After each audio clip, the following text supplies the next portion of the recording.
अगर को बुढ़ी पीवे वारो है तो जंगल में को न हुई, तुम्हें मग्गा की पोल में धनी मिल जाए कहो। हाँ, और कोनो कछु भी जो पान करने वाला है तो उसकी व्यवस्था हो ही जाती है। तो नारद जी कहने लगे कि आप घबराओ नहीं, देखो हम तो दुबले पतले हैं, आपकी व्यवस्था के लाने ब्रह्मा जी ने व्यवस्था कर दी है। वो बेबी आ ही रहे होंगे, तुम्हें तई खड़े रहो। इतने में भगवान 12 रूप धारण करके आए और उससे लड़ने लगे और हिरण्याक्ष को समाप्त कर दिया। पृथ्वी को लेकर के आए। बोलिए 12 भगवान की जय। आज दाढ़ों पर धड़ करके लाए, आगे चल करके और संतति आगे विस्तार हुआ। जो जय विजय को श्राप लगा था, आज उसमें से एक भाई का उद्धार हो गया है। भगत बछल प्रभु कृपा निधाना, विश्वास प्रगट्यु भगवान। आगे चल करके सभी देवी देवताओं ने भगवान की स्तुति की। है प्रभु जितम जितम तेजत यज्ञ भावन, त्रयीतनुं स्वाम परिधुन्वते नमः। यद्रोम गर्ते सुनिर्मल्य रज्ज्वस्, तस्मै नमः कारण सुकरायते। आज आकुति नाम की जो कन्या है वो ब्याही गई। जो देवहूति नाम की कन्या है वो करदम जी से ब्याही गई थी।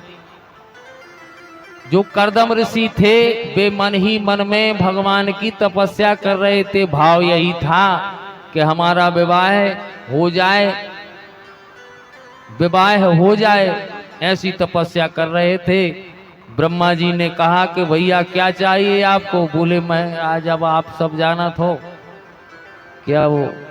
हाँ, कहने लगे ठीक है, कछु देर के बाद में तुम्हारे यहाँ करदम यानी कि मनु और शत्रुपा आएंगे और देवहूति उनकी कन्या को लाएंगे, वो तुम्हारे साथ में वर्ण कर देंगे। आज देवहूति मनु शत्रुपा लेकर के आए और अपनी कन्या का विवाह करदम ऋषि से करने का प्रस्ताव रखने के प्रावधान से वो आए वहां। तो करदम जी ने विचार किया कि जिससे मेरा विवाह हो रहा है तो वो कैसी है, पत्नी है, जरा देख ले। तो उन्होंने उनके माता पिता और पुत्री को आसन बिछा दिया। ध्यान देना प्यारे, आसन बिछा दिए। महात्मा जी अपने आश्रम में हैं, आसन बिछाया। देवहूति को भी ज्ञात था कि यही मेरे पति होंगे, इसलिए मनु और शत्रुपा ने आसन को ग्रहण किया। लेकिन देवहूति ने केवल उस आसन पर हाथ रखा।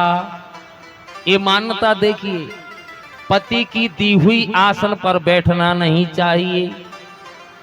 यदि पति आसन देवे तो बैठना नहीं चाहिए। और ऐसा हाथ रख के देवहूति ने चटाई को आगे कर दिया और वहीं पर बैठ गई। हाथ रख के, हाथ रख करके बैठ गई। मान्यता देखिए।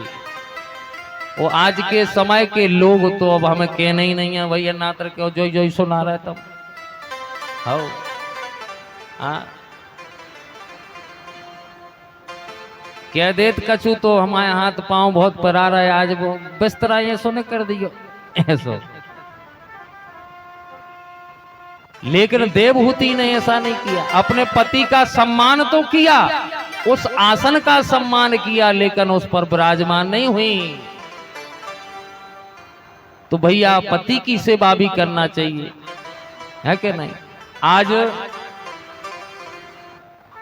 विवाह किया, कन्या को दे करके चले गए, वो विवाह करवाया। आज करदम जी तपस्या में लगे हुए हैं, बूढ़े हो गए हैं तपस्या करते करते। बूढ़े हो गए।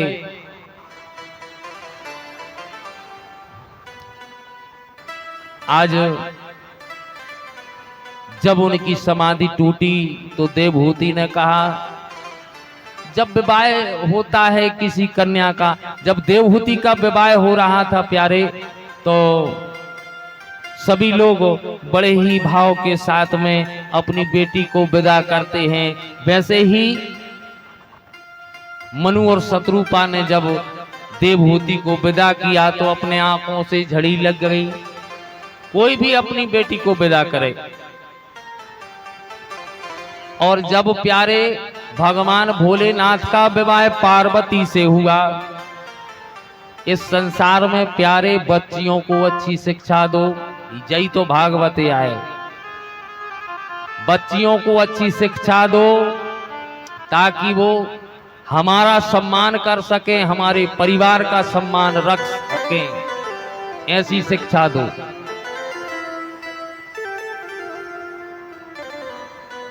बेटा जब विवाह के लायक जब बेटी हो जाती है तो उसको अच्छी शिक्षा देना चाहिए।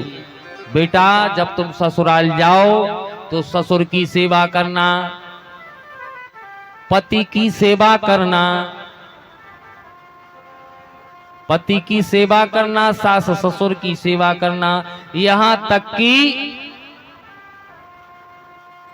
आज पार्वती जी के माता पिता ने भी यही कहा, ए जननी ओ मां बोलता बोलीनी, जननी ओ मां बोले जननी, ले उछंग सुंदर सिख दीनी, ले उछंग